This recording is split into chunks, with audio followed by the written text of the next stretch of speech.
Blog Talk Radio. Live from Washington, D.C., it's Quintessential Listening, Poetry Online Radio.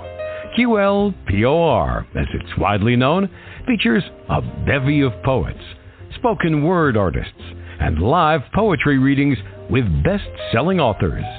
Your host is Dr. Michael Anthony Ingram. Good evening, everyone. Tonight, the spotlight is on Jamey Boelhower. He's a seasoned poet, an accomplished independent author with a rich literary portfolio. With over 20 years of experience as an educator, Jamey has not only carved a niche for himself in poetry, but has also gained recognition for his engaging blogs and his well-received fictional novel, Under the Lights. Tonight, we will focus on Jamey's most recent work, While Death Waits, his poetry collection. He is known for exploring diverse themes such as family, heartache, and the many mysteries of life. Jamey celebrates his ability to challenge readers to think about their perspectives, and he encourages them to delve deeper into their own way of being to gain new insights. Now, outside of my friend Jamey's literary pursuits, he is a devoted husband and a father of 6, and he cherishes moments spent with his family. Everyone, help me greet my friend, one of my favorite poets, my partner in poetic crime, Jamey Boelhower. Good evening, sir. Good evening. All right, I know you hate surprises, but I would really like to start with a really small poem that I found, and I think it totally sets the scene for us. All right, and you might recognize it. I Breathe by Michael Anthony Ingram. Although my hands are wizened and my face old, but knowing life still full, but closing. I breathe. With each new breath, I send a signal to the world that I'm okay. End of poem. Wow. Michael Anthony Ingram wrote that? Yeah, I did. He's a bad Wow. He's deeper than I thought. Oh, he and I only have surface conversations. Yeah. You know, man. But you know what? Thank you, because I needed that. I needed to hear that. Thank you. And I do need to breathe. Yeah. Because I am okay. And you're okay. We're all okay. All right. Well, let's begin this poetic journey. Your new book, While Death Waits. Just a few questions that I'd like to ask you prior to your sharing your work. First of all, what was the inspiration behind writing this book?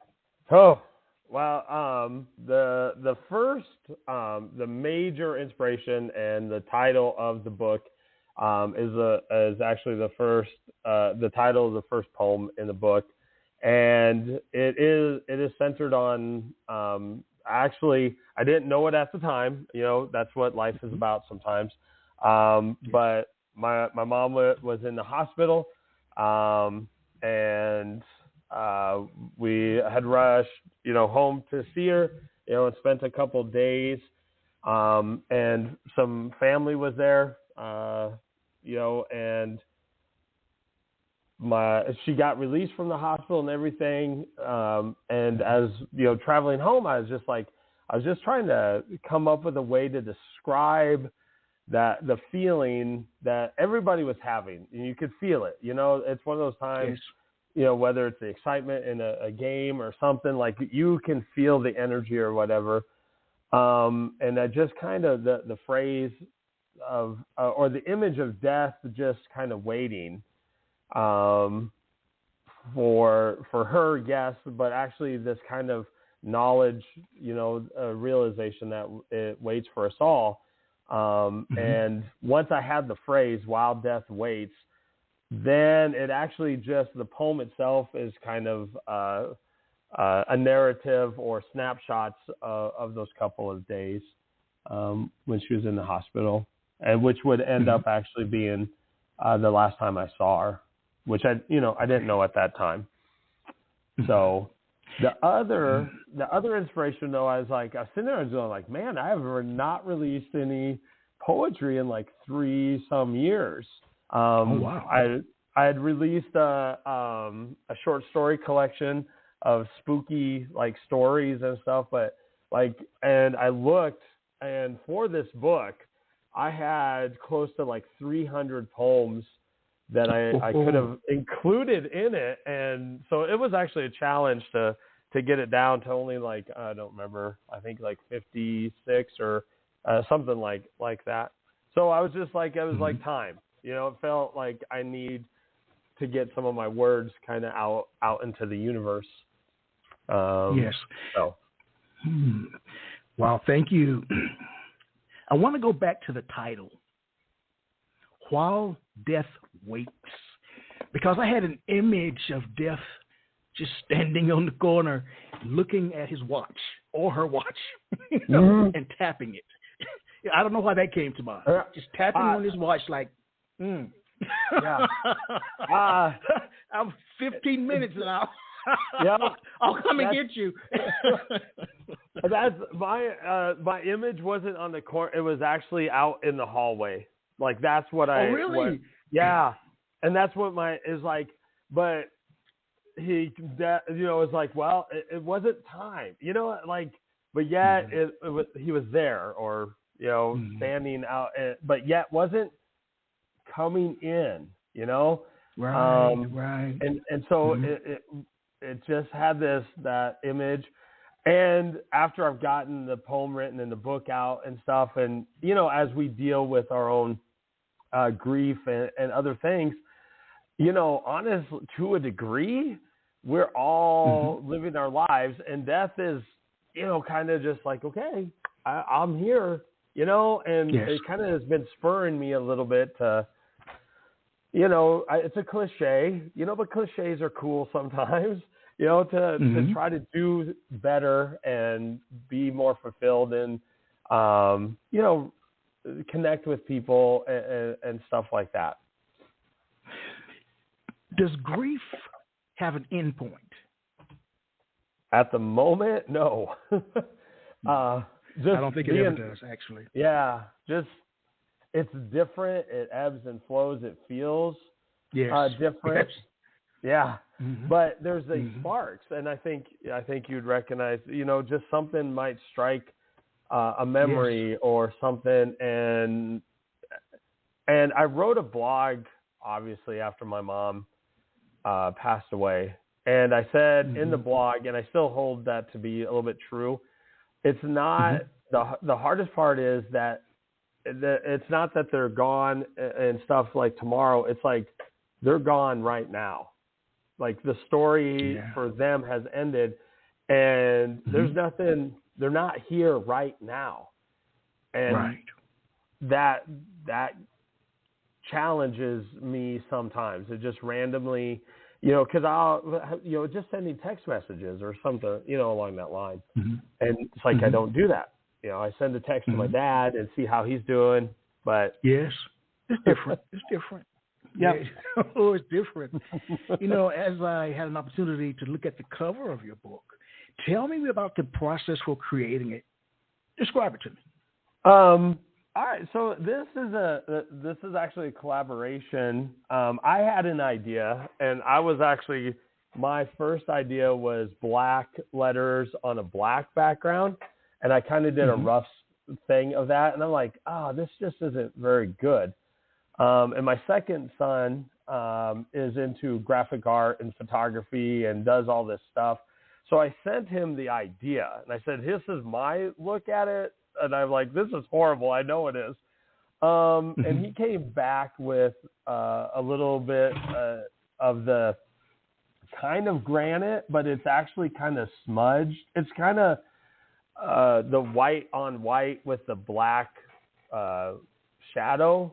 And I was like, oh, yes, that's the vibe I was looking for, to have the whole thing be all one big encompassing experience, just hit you, not broken in. I don't have my name on the front part. On the book, it's on the spine. I don't have it says poems. I don't have anything. I just wanted the title. So he actually ended up doing the finished product. So wow, very nice. It's a beautiful cover. Like I said, again, it's quite striking. Quite striking, my friend. As you think about being a poet, a writer, as I said earlier, your portfolio is extremely rich in terms of your literary works. What do you feel has been the most, or think has been the most valuable piece of advice you've been given about being a writer, or writing in general? Lately, so I've been working on spoken word things, and have competed in 2 poetry slams. I never made the final round, but I did make through a couple rounds, And so in that regard, recently I've had some people on X now, it used to be the app known as Twitter. Yes.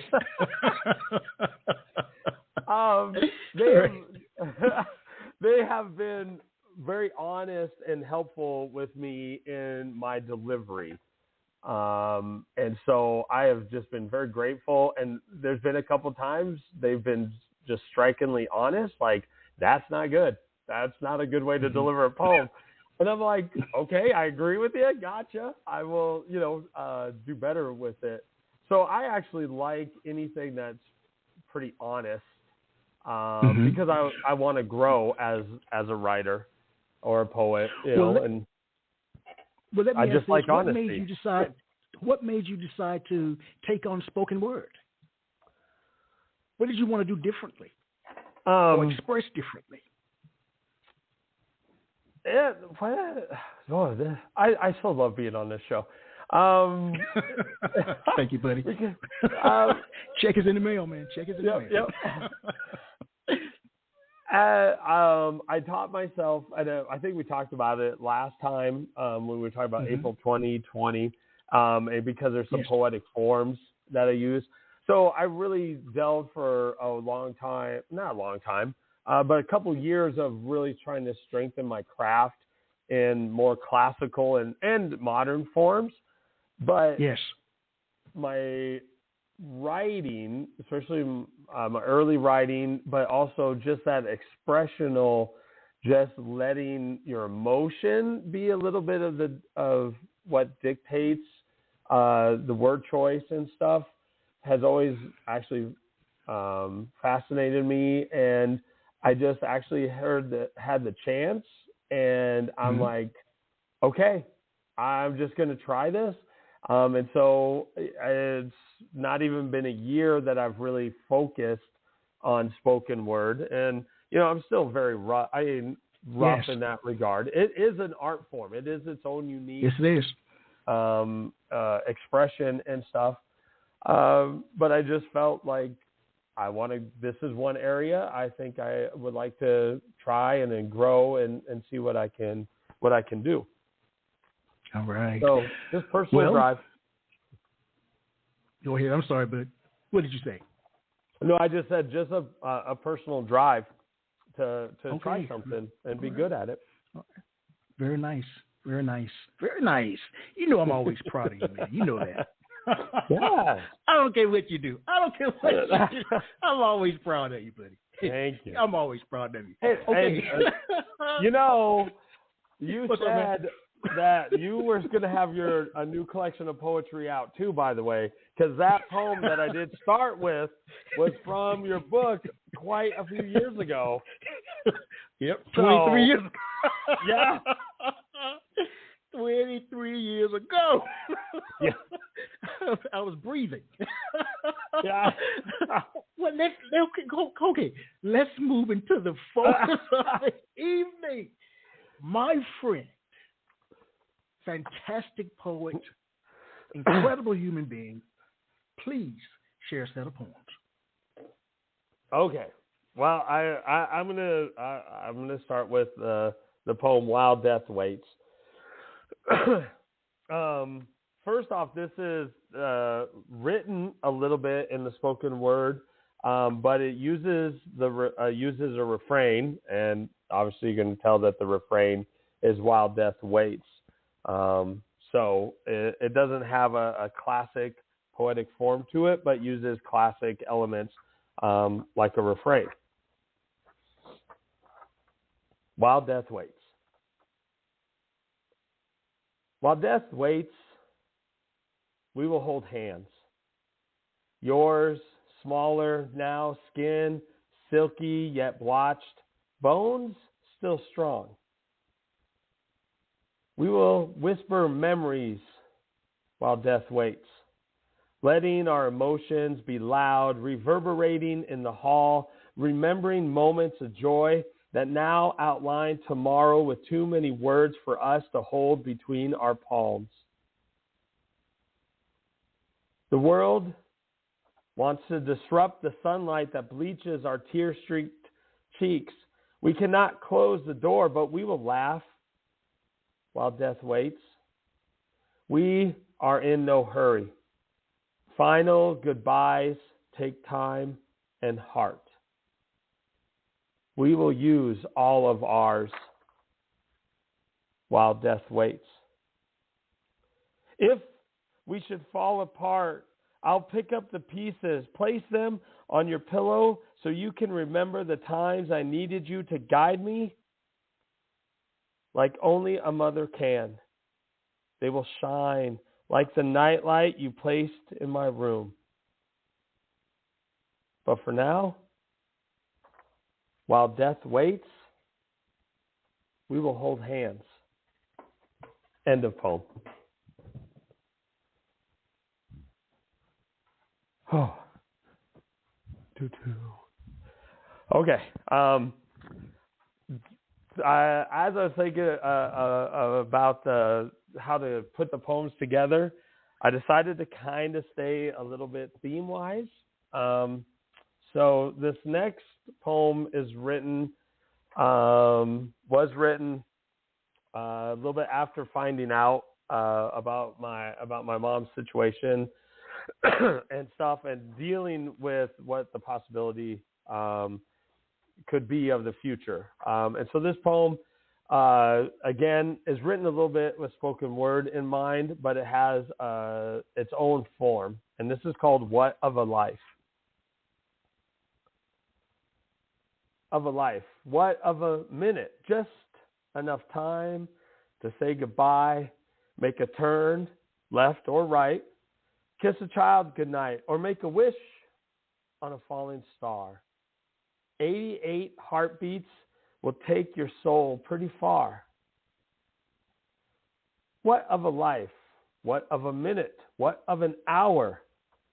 Just enough time to share a fine wine with friends or family, read a book, pages turning louder than the storm's thunder, find peace in the arms of another. 6,000 steps will give your heart a chance to recover. Of a life, what of a minute? What of an hour? What of a day? Just enough time to write this poem.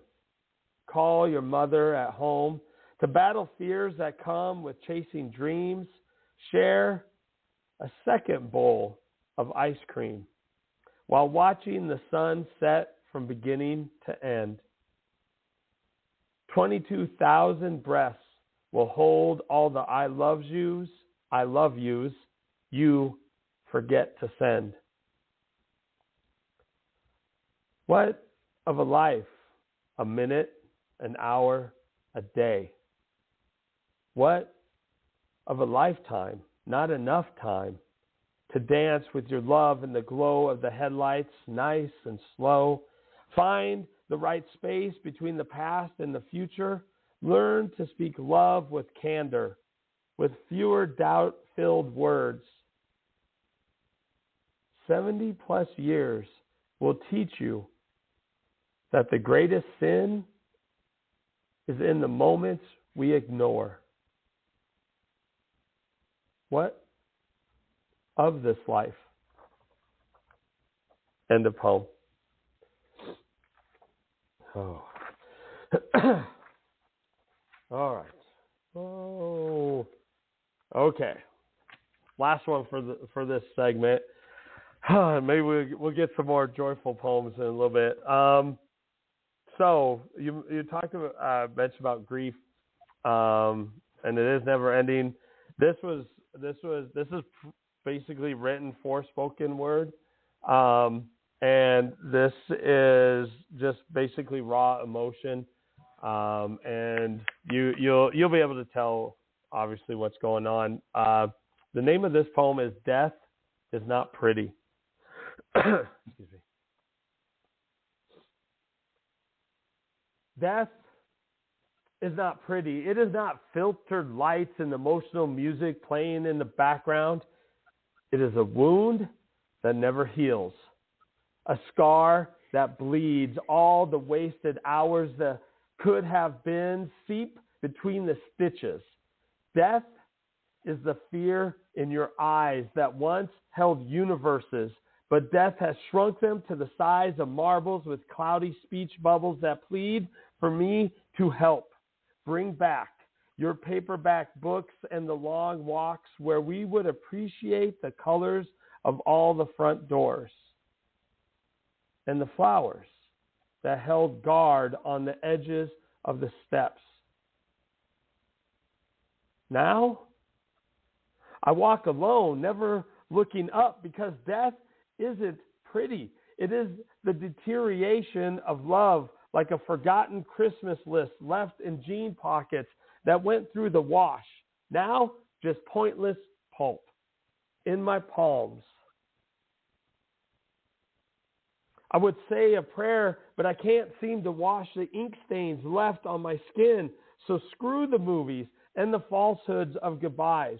Just lies told to sell tickets to a show that is not based on a true story. Death is not pretty.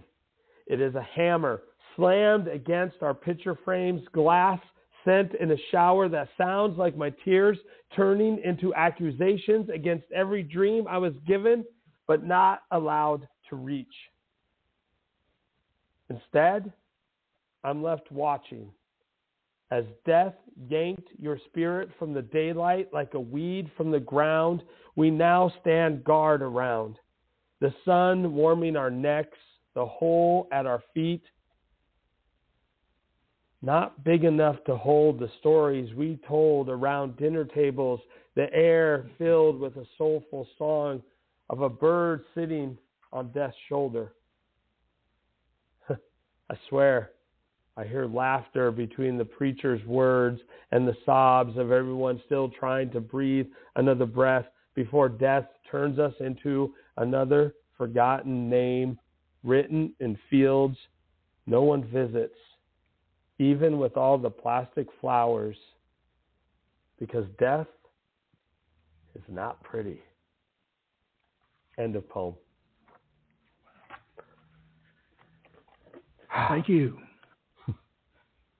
I'd like us just to take a minute in remembrance of your mom. Thank you.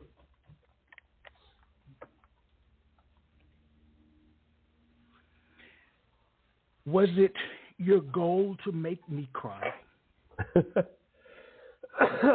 Oh, no, but as we've talked about before, isn't that the power, though, of what we do? You know, try to build that connection, the bridge, those moments. Yes, so important. Yes, it's true. And actually, I pulled out a picture of my mom as you were sharing, and it's just look at her. Yeah. Our moms are somewhere talking together about their sons. Yo. But let's go back. Okay, let's focus. I want to go back to that thing about my crying and the grief that I felt. A reader, was that your goal to in terms of the connection, how are you going to do that? Flesh that out for me. Some people write for themselves, so they can vent. Yeah. Others write for the reader. So what about you? Talk to me. So I think any art is actually a two-way street or a bridge or okay. I think first drafts are kind of for you. And even if the subject matter is still personal, like this set is, it's still meant, or the second draft or the rework is meant to, or I try to use words, images, similes, metaphors, whatever, to connect to any reader so that they go, maybe they don't have the exact same feelings, yes, but they can recognize and not, just have that moment of like, yeah, somebody else has felt this or gone through this, or, I think that's the sometimes the healing power of all art or artistic expressions that people do, painting, movies, things like that. So I do think of the reader the second time that I work with a poem. Share more about the prominent themes that run throughout the collection. One of the themes is this time I indicated what poetic form the poems are written in. I don't go into like explaining all the rules per se with that, and I wasn't trying to teach like the poetic form. I just wanted them to know that, okay, this poem, when you look at it, it's going to look different because, and maybe it's a tri-net. I have one of those tonight. It's a small poem, or an rondelet or something. And that way, as the reader, again, then they can kind of also go, okay, this emotion or topic is also presented inside of a form or a style. And so therefore, I'm going to know that the expression is going to be a little bit different than maybe a poem 2 pages ago. So I wanted to kind of elevate that a little bit and to kind of show that, poetic forms, even though they're not like cool right now, spoken word and slam poetry and stuff is, but a poetic form can sometimes help the reader and me, the writer, foster a cleaner expression of the emotion because I have to use these like guardrails, and therefore I can directly give the idea to the reader, I think sometimes in a better way than if I just kind of randomly spout off and just get, real emotional.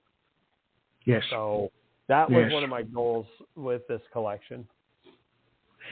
So you said you had over 300 poems to choose from. Yep. That's a lot. To whittle it down to 50, 60, I mean, that's a huge drop. So how did you go about organizing the poems? Are they in, again, by theme, style, content? How do you do that? Talk to me. So there's 2 things that go on there, and I'm saving it kind of for maybe the very first poem is Wild Death Waits. And the very last poem is called Blue Skies, and I do have it saved for tonight, but I wanted to end with it. And the Blue Skies one deals with the day I learned that my mom had passed away.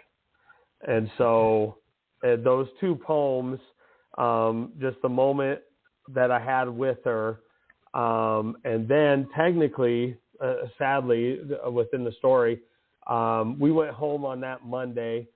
My mom had a doctor's appointment that seemed to go really well, according to my dad and everybody. on Wednesday, and then she passed away Friday morning. And so I kind of wanted those to bookend it, to kind of highlight this idea that even in that short amount of time, lots of life still happened. Lots of emotion and joys and heartache and thought, so I kind of bookended the poem that way on purpose. Then throughout the book, okay, I learned this or heard about this trick at a writing conference, and this person said if you're not going to have sections, because sections can be organized pretty well, but if you got just a chapbook and you're just going to run, try connecting words throughout all the poems. The reader really won't know that, but each poem will kind of have a word or a thought that connects with it, and it just cascades through the whole book. So that's what I did. I sat down with all these poems and kind of like, okay, I like this. Okay, what poem do I get? Oh, that one, yeah. And I knew also I wasn't going to put all 300, in.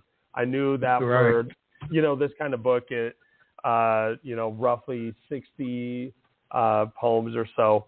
And so I also then, as I read one, I just kind of gut checked and like, is this what I want in this book?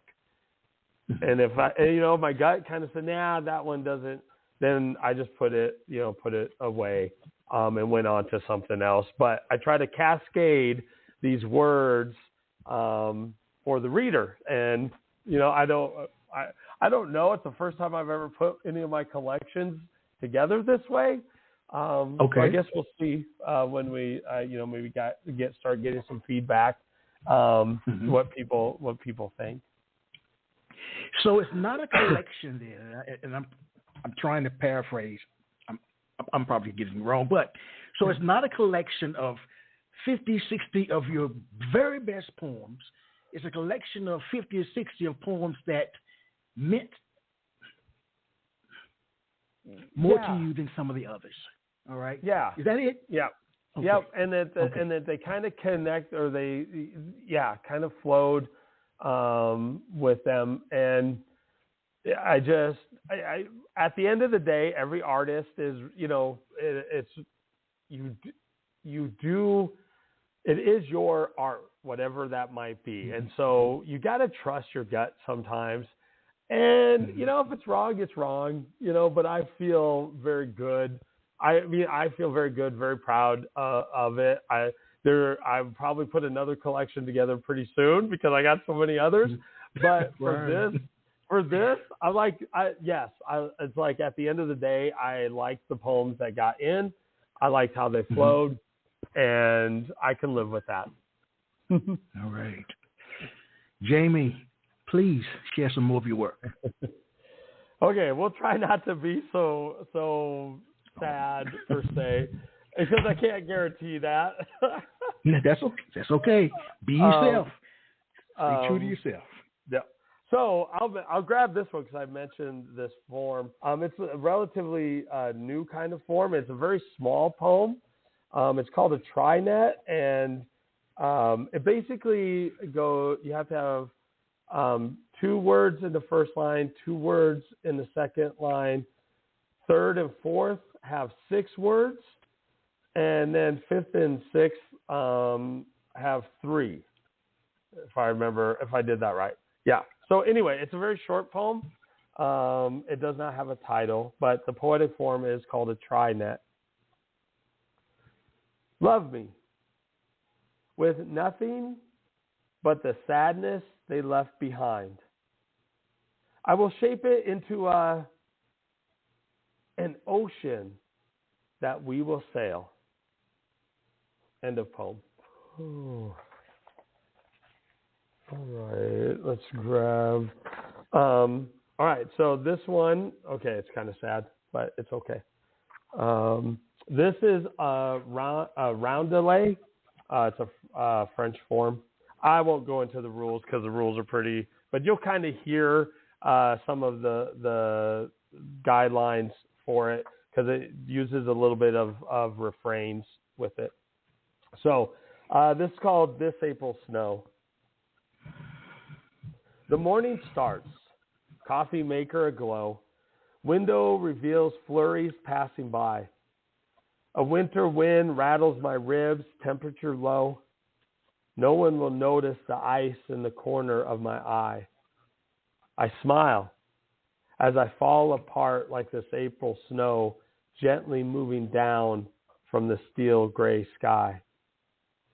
A winter wind rattles my ribs, temperature low. No one will notice the ice in the corner of my eye. I try to capture a moment from a photo. I only hear the memory of your goodbye.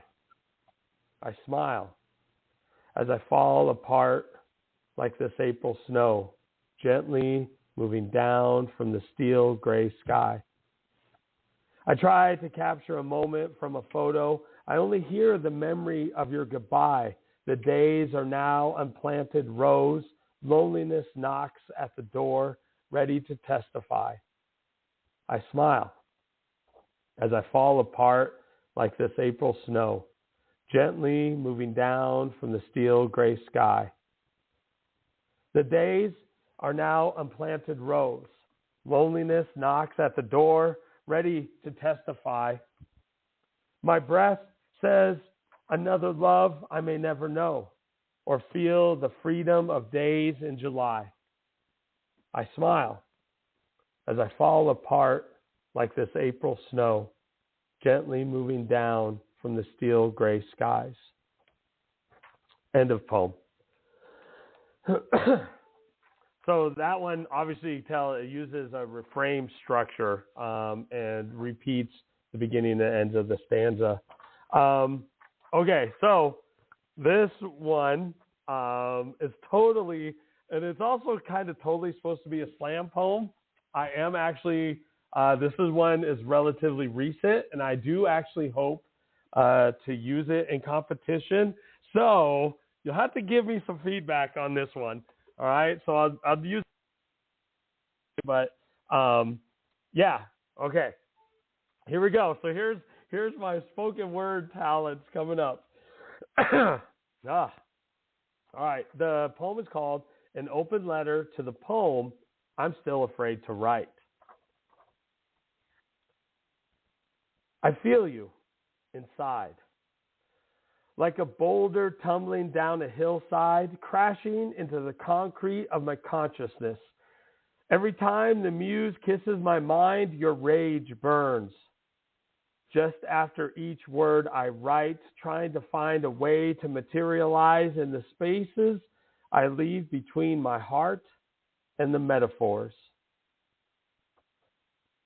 But I'm so afraid of the fire you want to set to the world, to burn this illusion down, leaving only ash covering the ground left for the gods to use in the reconstruction of this life.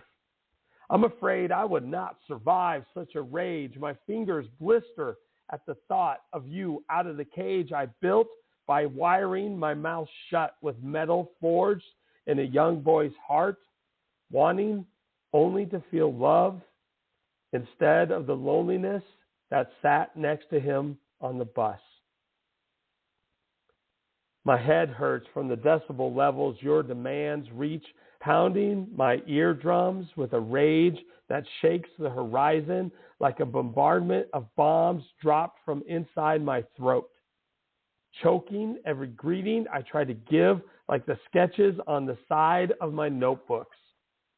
Drawn during class, daydreams filled with your searing sneer. I know you want this page. I know you want this pen. I know you carry our pain. But I can't pay the price of the destruction you want to bring to the troubled peace I've pieced together with the words I've given to this world. Keeping the truth between the rhymes. I'm sorry. You will stay the poem I'm afraid to write. Until that time, our rage shatters the cage, and my heart becomes ash floating on the shock waves of your lines. End of poem. Wow. You know, my friend, with that particular piece, there's a spoken word artist inside you that wants to come out and be free and express himself in a way that potentially is different, as you said, than other forms and styles of poetry. So what I want you to do is to read that one for me again, but I want you to slow it down just a little bit. And what I'd like you to do is to emphasize all those beautiful words, the words that you feel were like, hey, you know, this is a nice word that I put in here. Emphasize those words for me. That's critical because, see, that's what's going to bring the piece alive. You see what I'm saying? And maybe you could just be, you know, just reading it, you know, because of this kind of forum. But I want you to be a little bit louder in terms of your projecting. I want to hear those words. I don't want them garbled. And it just could be the system. I don't want that. I want to hear those words. And I want you to slow it down just a little bit and bring out that spoken word artist that lives inside you. All right. Try it again. Okay. All right. Try again. I got a drink of water, too. So that I'm coming off a little bit of a cold. So that might be a rat. Okay, and see, I'll have to say, Dr. Ingram, that's also like, I get told a little bit that my pauses, and I need to like be crisp and clear and not so hurried to get through the poem. Right. That's the thing. Because again, a lot of times, as you know, with these spoken word competitions, their time, you only have like 3 minutes, right? Yeah. So, yeah, that's important to keep in mind too. So yeah, don't slow it down too much. But some pregnant pauses would be nice though, just a few. Okay, I'm gonna try to tap into that spoken word artist here. All right, so the poem is an open letter to the poem I'm still afraid to write. I feel you inside. Like a boulder tumbling down a hillside, crashing into the concrete of my consciousness. Every time the muse kisses my mind, your rage burns just after each word I write. Trying to find a way to materialize in the spaces I leave between my heart and the metaphors. But I'm so afraid of the fire you want to set to the world, to burn this illusion down, leaving only ash covering the ground, left for the gods to use in the reconstruction of this life. I'm afraid I would not survive such a rage. My fingers blister at the thought of you out of the cage I built by wiring my mouth shut. With metal forged in a young boy's heart, wanting only to feel love, instead of the loneliness that sat next to him on the bus. My head hurts. From the decibel levels your demands reach, pounding my eardrums with a rage that shakes the horizon, like a bombardment of bombs dropped from inside my throat. Choking every greeting I try to give, like the sketches on the side of my notebooks drawn during class. Daydreams filled with your searing sneer. I know you want this page. I know you want this pen. I know you carry our pain, but I can't pay the price of the destruction you want to bring to the troubled peace I've pieced together with the words I've given to this world. Keeping the truth between the rhymes. I'm sorry. You will stay the poem I'm afraid to write. Until that time, our rage shatters the cage and my heart becomes ash floating on the shock waves of your lines. End of poem.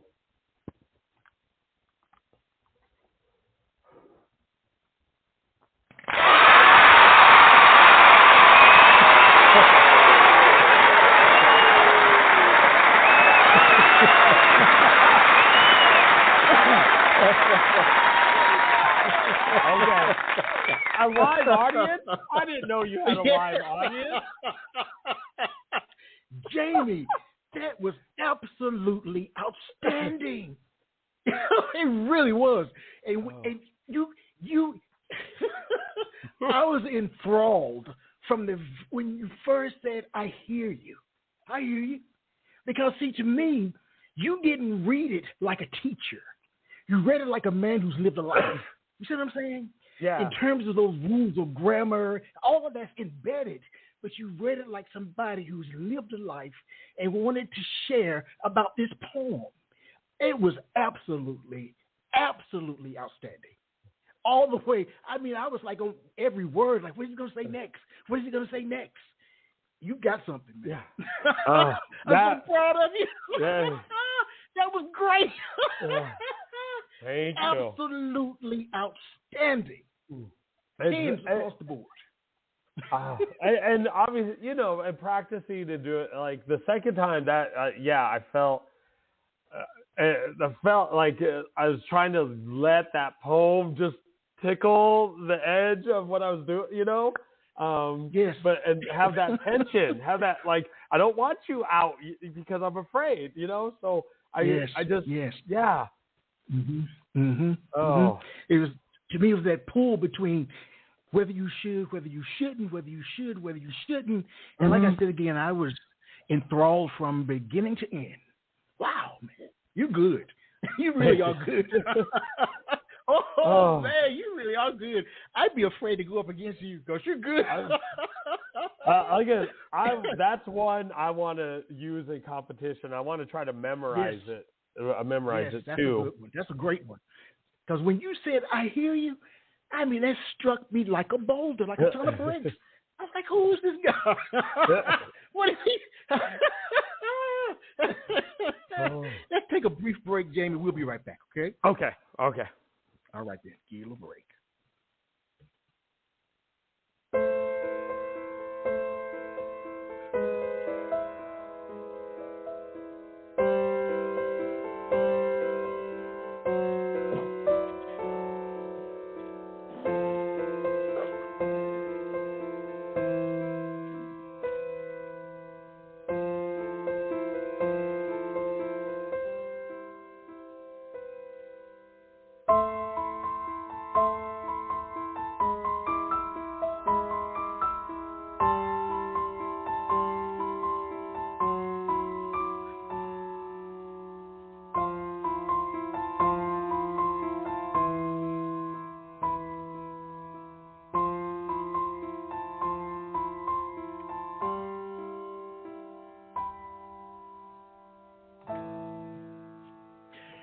Good evening, everyone. I am Michael Anthony Ingram. I'm here with one of my favorite poets, Jamey Boelhower. Jamey. Yeah. Superstar. Let me ask you, you know, you write in a number of different genres, and you had the novel that you wrote. So how does poetry allow you to express emotions or experiences that these other forms didn't? I'm guessing. I don't know. I'm just talking out loud. Okay. Oh, this might sound.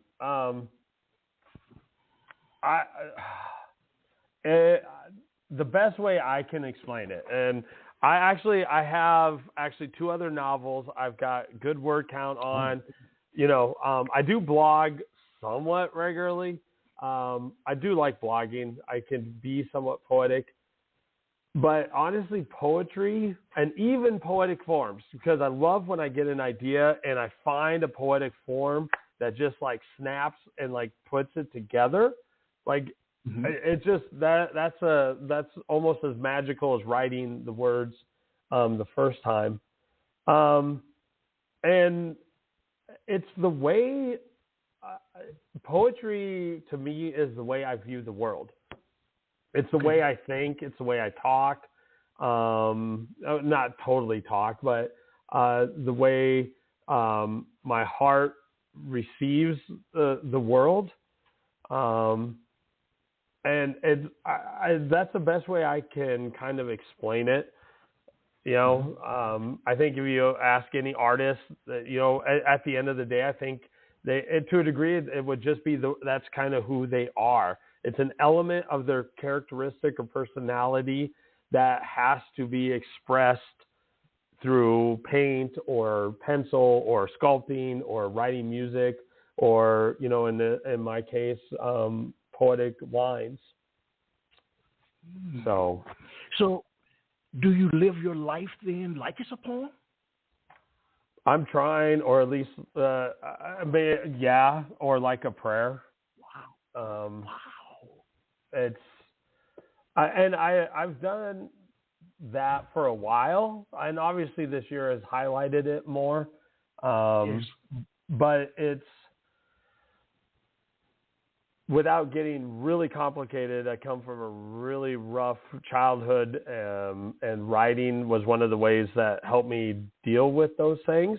And I think we talked about an English teacher, like the very first program that we had. And so that everydayness is not ordinary for me. Every day is a chance to sometimes have a broken heart, sometimes to feel joy, sometimes to just be together, even if we're across, you know, a digital landscape here, Dr. Ingram, you know, our friendship and just our lives are filled with these moments. And if we appreciate them, we can feel them and experience them on a deep level all the time, just every once in a while. So, well, is it a free verse poem that you want to live your life like, or is it another form? Oh, that's a good one. Okay, have you read the book A Wrinkle in Time? Do you know that book? I know of it. Okay. I don't think I've No, I've read it.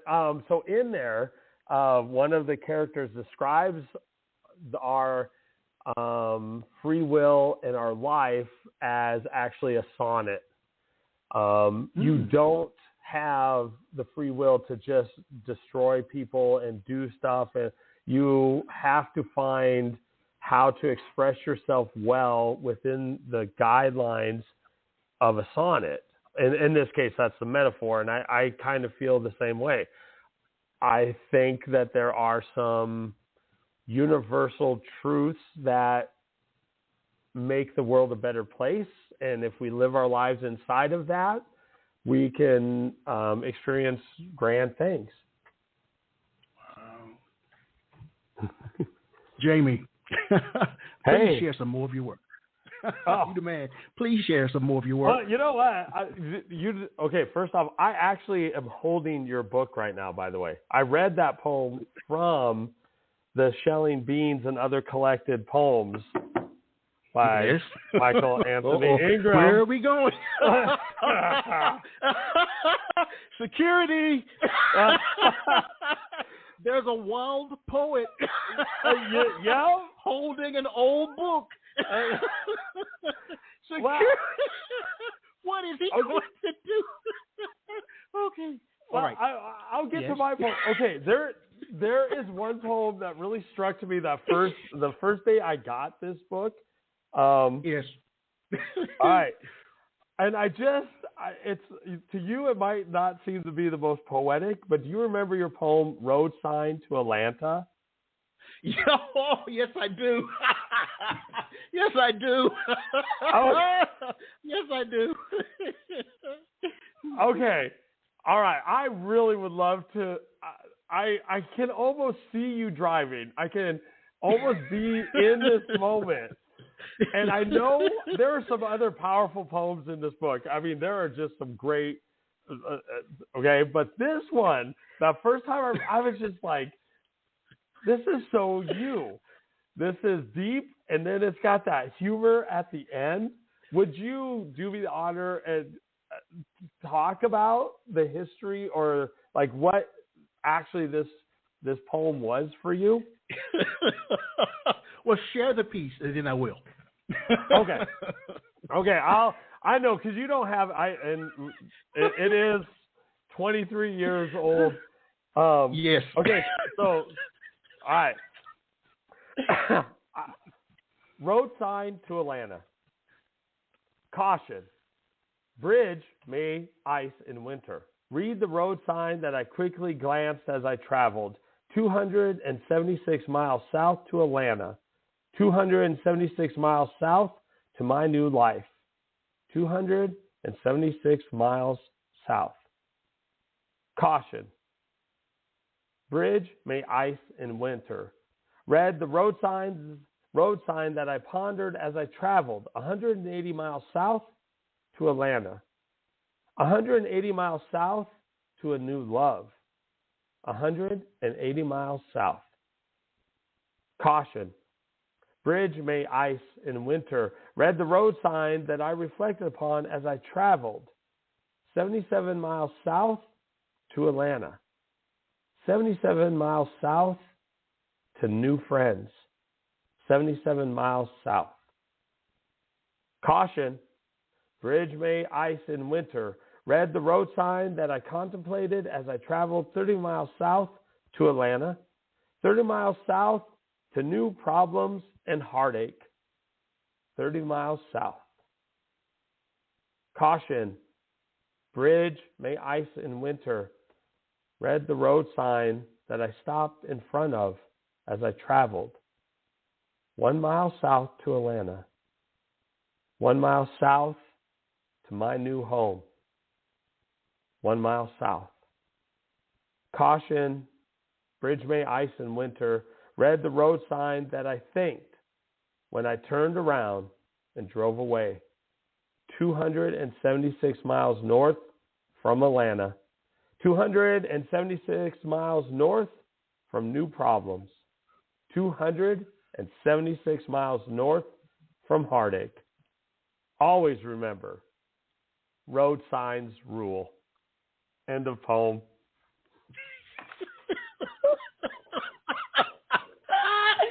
You are the first person. That poem has never, ever been mentioned in 23 years. I cannot believe you like that one. oh, there's a lot that I like, but there's something about this one. One, okay, first off, form-wise, you use refrains, and you just tweak the line. Okay. Okay? All right, sounds good to me.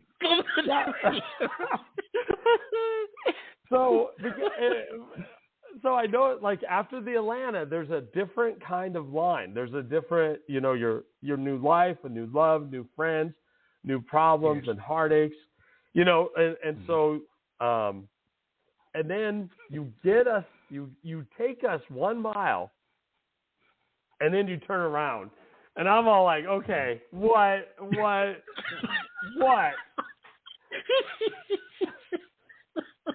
Well, when I was traveling, or the group of us were traveling, those signs are on the road. Yep. Yeah. Caution. Yep. Roads may ice in winter. And just something about that made me think, when you're attempting to, go from point A to point B, thinking that point B is going to be better for you, sometimes it makes you afraid. Yep. And again, let's change. Moving from one position of comfort to another causes you to think all kinds of things. All kinds of stuff. Jamey, you are something. I have not heard that in 23 years. Oh, man. You're something, man. You something else. You are something else. Yeah. Please. You want to hear another one of yours? No. Please share some more of your work. Okay. It's too much. Man. I see. Right. If we could ever get that chance to just have some coffee and share some of our favorite, things like that. It would be like this, yes, but. Well, what we can do a Zoom thing. We can be on Zoom, just me and you. Oh, yeah. Because I've got some questions. I've got some questions about some of these other poems too. You've got like your style and topic matter too is very diverse. Even though yes, it is. You can hear you. You do a great job with that, especially on the page. Your punctuation and some other cool thing. But there's so many interesting. And you separated yours by section, so it's got that. You get this chunk of ideas and viewpoints. Oh, okay. Let's get back to you. Okay. when we dialogue on Zoom, we can talk about that. All right. Please share some more of your work. Oh, okay. So this is called. This is a poetic form called non-net. And it's another short one, and it basically goes breaks down from 9 syllables to 8 syllables to 7, 6, 5, 4, 3, 2, 1. So in that sense, it visually also looks like, it has a visual element to it. It's a short one. I understand this one a little bit connected to my mom. This is called Empty Frame. Nothing left besides the echo of all the pictures we will not take. Awkward smiles, sun in our eyes, moments we will not be to remember. No photos of life lost. End of poem. Oh. All right. This one is just a free verse. This one is a little bit kind of a love poem. So this is called Dissolve. Let's kiss. Like we are saying goodbye, interlock our fingers and limbs as if forever was a reality. Move like bubbles, effervescent, tingling in golden chalices, tickling the throats of the gods. So they cannot end the world on a whim or a curse. We will decide when we will dissolve back into 2 separate breaths. End of poem. Oh, all right. This is a dad life poem. It's called A Cape. It is kind of written for spoken word. So it's a poem called A Cape. I wanted to write a poem that my children could wear as a cape when they dare adventure from home, that I trusted would be bulletproof, warm, and allow them to fly or disappear, whatever the occasion calls for. For I know the troubles the world has waiting for them. But I couldn't find the thread of syllables to weave together that they would want to wear. It's not that they don't believe in superheroes. It's my faith that faltered. I know love is real, but I've seen too many days where hate stands on stage, trophy raised above the crowd, the nightly news nodding along as hate explains how they won again. Finally walking off stage in shoes with its own logo, handing out coupons, 10% off if you spend enough of your soul. I wanted my children to walk the streets feeling protected, but all I could give them was incompetent hands, aching and rough from all the years I've stood in front of them, hands out, protecting them like a cape. End of poem.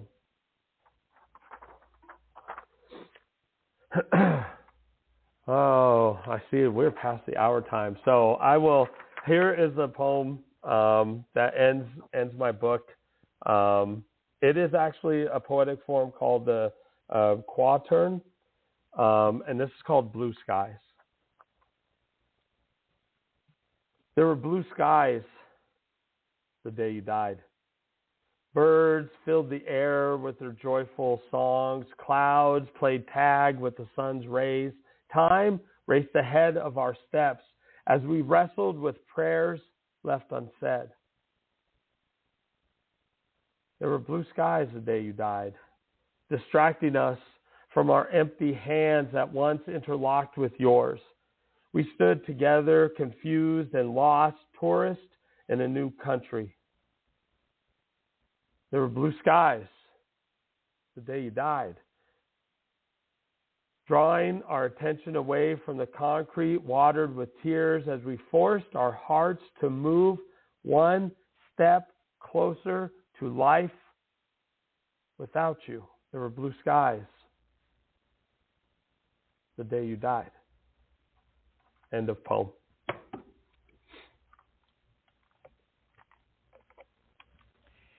Jamey? Yes, my friend. All right. Is there a particular message, and we've talked about it, or impact that you hope to achieve through this book and your poetry in general? Flesh that out for me, please. The first thing, and because there is more in the book than the passing of my mom. All right. And I wanted to make sure that happened too within the book. Okay, I just got hit with a wave of emotion. I'll try to keep my cool here. That's all right. So okay. What I really we had my mom's memorial because she kind of had a big family, and it wasn't right away after her death. It was some time afterwards, to get everybody together and back actually where she grew up in Wyoming. And so that whole day, we traveled. I took, not all of my kids could go. They have their other stuff, but we made a little small family vacation. So we had moments of laughter and joy.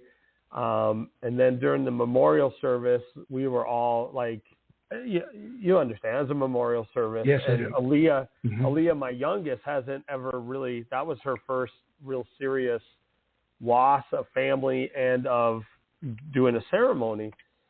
And so we had this moment of hurt and healing, but of tears and stuff. And then, we headed back home, and so life is a complicated, glorious mess of emotions. And I really hope the book shares that even in the midst of heartbreak or the loss of somebody, I can still have joy. I still be a dad and play fun games with my kids, and still have friend moments like now, yet still have a broken heart a little bit. And that's why I hope that there's such a wide range of poetic topics in the book. So I hope that a reader connects with that, like the full range of our human emotions. Right.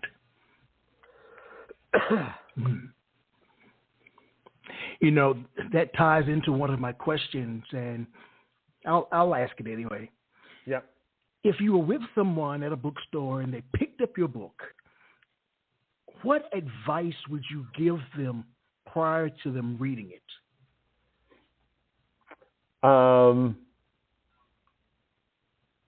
kind of different. I would say I think you need to brew some coffee and turn on your Christmas lights and have just enough light to read it. Like it's to have the chaos of life put away a little bit so that you can kind of focus on what each poem is trying to share in regards to our emotions or topic or things like that. Don't read it distracted, because I think you'll miss some stuff. Do you have a target audience in mind for While Death Waits? A particular group? No. I guess I wouldn't say like it's for. Yes, I suppose in the sense I was thinking more adult readers. Not that teenagers wouldn't enjoy it, but I think especially the loss of the parents aspect and how it's bookend and how actually some of the poems are about that, and that anybody who has gone through that loss, I think they would connect. And so it wasn't directly written for that, but that's kind of, the idea is people who have some of those hardships in life would appreciate and go, yeah, I remember that feeling. I remember those moments, those last moments I might have had with my dad or my mom or things like that.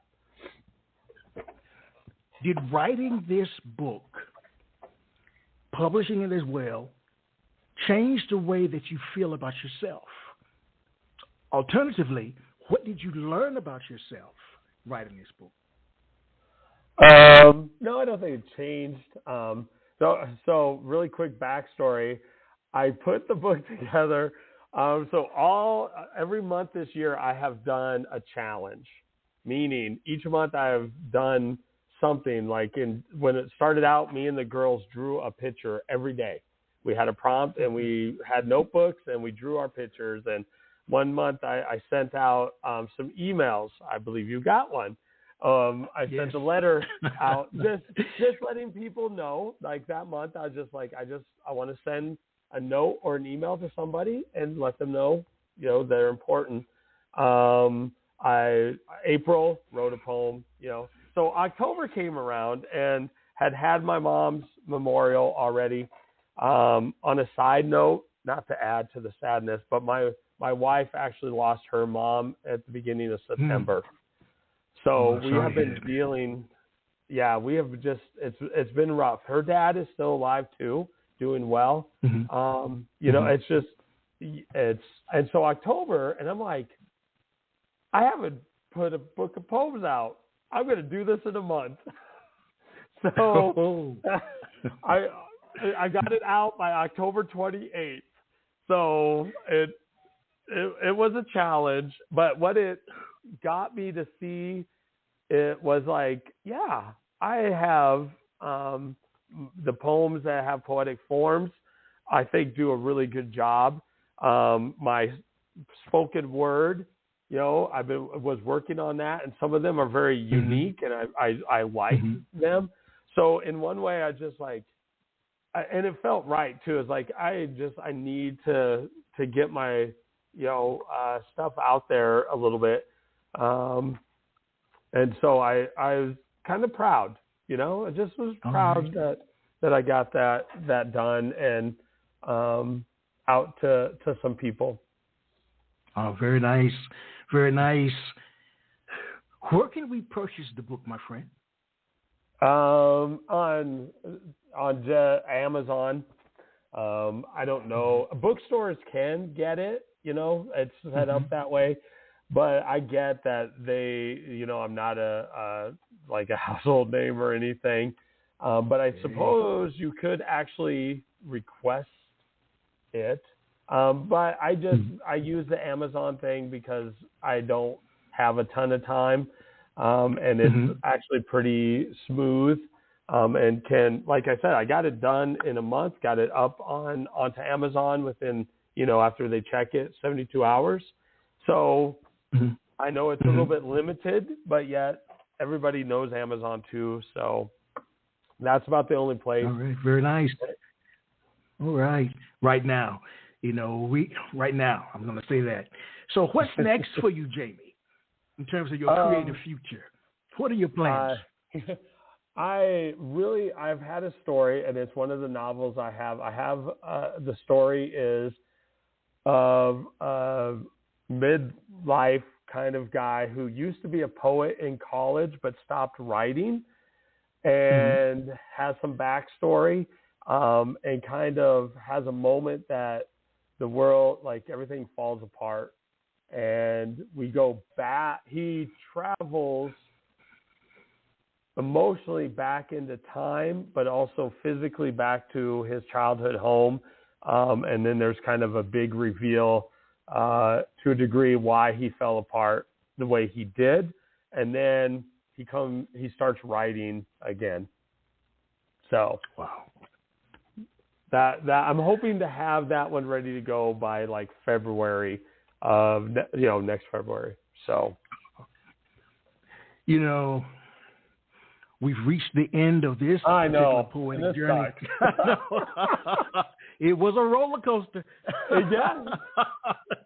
And I appreciate that you let me pull out some of your work. I know that you wouldn't have been mad at me. No, but you have a poetic. You do it every time, so yeah. There's no reason for me to be mad now. Yep. Everything's fine. Yeah. I'm accustomed to you now. Yeah. I know your tricks. Oh, you got to admit, I did some. I surprised you a little bit. You got me. But you have a poetic voice too, and I love I know what the podcast is, but yes. I wonder how many of your guests know that you also are an artist in this realm too. Because it's been not very many, I don't think. Yeah, it's been a long time. Yeah, it has. So, well, we can talk about that later. Let's focus on you. Okay, all right. Let's focus on you. I enjoyed hearing you read your works. I mean, it's incredible. I mean, the way that you grief, death is such a difficult topic to tackle. But I felt your work was very accessible. And like I said, again, in terms of that bridge between us as the listener or the reader, in terms of what you were sharing, it was there. And it was very palatable. And you're an incredible writer, my friend. Incredible writer. And I always wish you nothing but continued success, man. You know that. And whatever I can do to make that happen, I'm right there with you. Hey, do you have one more that you can share with us before we go? Just one, please. Oh, it's sad. Not that some of the other ones were. It doesn't need to be from that book. It can be from anywhere. Okay. Let's do one that has. Okay. This is called a minute poem. All right. So it has 3 stanzas. It's meant to be read. It basically has 60 syllables. Or 60 seconds. And so it's done in 3 stanzas. And this one's called How to Fall in Love. Interlock the fingers, touch palms, keep your heart calm, stay with her pace, go any place, talk about the clouds or just smile and walk a while. Feel her presence, with this will be tense. Find a moment to stop and gaze at her crossways. Then turn to see what this can be. End of poem. Wow. Thank you, my friend. Yes, Thank you. Thank you. Perfect poem to end on. I want to thank you again. You always make my holiday season bright when you come back once a year. So I'll be ready next December with a new collection. And maybe you will have yours too, because you did announce. I'm just putting you on spot because you did announce a new collection. Did you not? Yes, I did. Yes, I announce it every 6 months. I've been announcing it for the last 15 years. Oh my God! That's enough of that. Okay. We'll talk on Zoom. All right. Okay. To everybody out there, it was an incredible night. Jamey Boelhower. The book is While Death Waits. Purchase it. Go through it. Contact him. I mean, he's available. How can they contact you, Jamey? That's what I want to ask. On the app formerly known as Twitter or X, I'm JDog90.